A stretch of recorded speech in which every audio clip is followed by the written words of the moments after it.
Reserve machine আপনি একাই বাক্সগুলো অন্ধকারের মধ্যে এই ঝড় বৃষ্টির মধ্যে একা নিয়ে আসছেন। কোথা থেকে পাঠিয়ে নিয়ে আসছেন? কত টাকা কন্ট্যাক্ট করেছেন আপনি? কত টাকা কন্ট্যাক্টে নিয়ে আসছেন? বাংলার মানুষ দেখছে।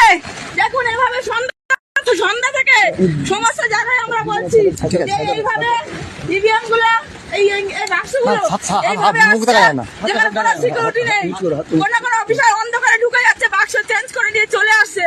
আমরা বারবার আইসিকে বলছি, ফুলতলি আইসিকে বারবার বলা সত্ত্বেও তিনি একবার এটা কান দেননি। আজকে হাতে নাতে ধরেছি আমরা। দেখুন এই বাক্সগুলো চেঞ্জ করে করে নিয়ে আসছে। আমি আইসিকে জানিয়েছি, আইসি বলছে মিডিয়া করো তোমরা। আইসি নিজে কন্ট্যাক্ট করেছে গণেশ মন্ডলের সঙ্গে, নিজের টাকার কন্ট্যাক্ট করে এইভাবে বাক্স বদল করছে। সমস্ত বাক্সগুলো এইভাবে এসেছে।